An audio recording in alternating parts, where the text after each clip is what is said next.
Hey guys, Uncle Pip here, and welcome to the Days of Disassembly. So in this video, I am disassembling everything. We went to a auction about a year ago, and we bought a stationary thrashing machine.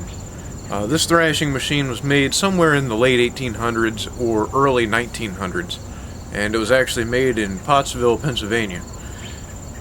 Problem is, once we bought it and transported it home, we had established that it was broken beyond repair.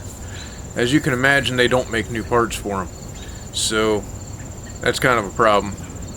Trying to find used parts for it and being able to know how to fix it and what we're going to get with the end result just wasn't worth it.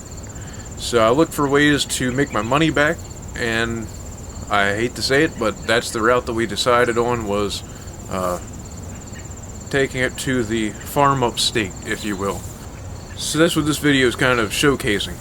Now, we also bought the Farmall A, if you remember back, I think it was in April of this year, and that particular tractor is also locked up tighter than you could ever believe, so it is not too much worth it as a tractor.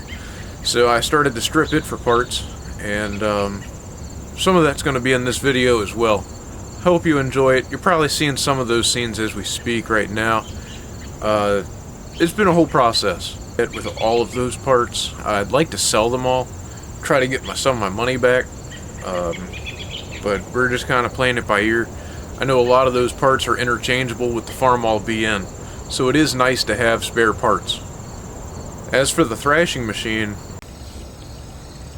today is demo day, and this is the before, and I will do an after. I will not be recording the during. Hope you enjoy. I took all the metal off of it. There's a giant metal drum inside it, and I took that out and took it to the scrapyard and got it scrapped. And we are now starting day 2 of the demo.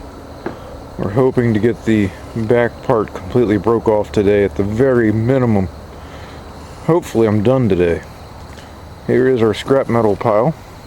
Here's the scrap wood pile. And here's the rest of it. And the amount of money that I made off of just the metal barrel, I made my money back, and I made a slight profit on it. So I'm very happy about that. I've already made, like I said, I've already made a profit off of the thrasher, and I still have it. Still have some of it here with me. I'm sad to see it get scrapped, but I'm happy to make money off of it. So it's kind of a two-folded situation. I didn't see much of a future for that machine. Hopefully I'll be working on the yellow Jeep soon. I'll get those tires back and put those on the CJ2A so I can post that CJ2A for sale. And hopefully soon you'll also see me do a video about getting that overdrive taken out of the CJ5. And once I do that, then I'm going to start selling it. So, I got a lot of stuff on the go. I'm doing a lot of the work in the morning, so I'm not spending the entire day working on it. And that's why I'm just kind of dragging my feet. I'm taking my time, and I'm having fun. I'm enjoying what I'm doing. So there's that. I think that's really enough of me rambling. This is going to be kind of a short video. I really hope you enjoy watching it. As always, I'm enjoying making them. Stay tuned. Next week, hopefully, we'll be doing the October farm vlog video. That's something I'm looking forward to making. We'll start to winterize everything. Get ready for the incoming doom of winter. Went to start the John Deere 2010 yesterday, and it did not work. Maybe in the next video, you'll see me fixing the John Deere 2010. Again, hope you have a nice day, and I'll see you next time.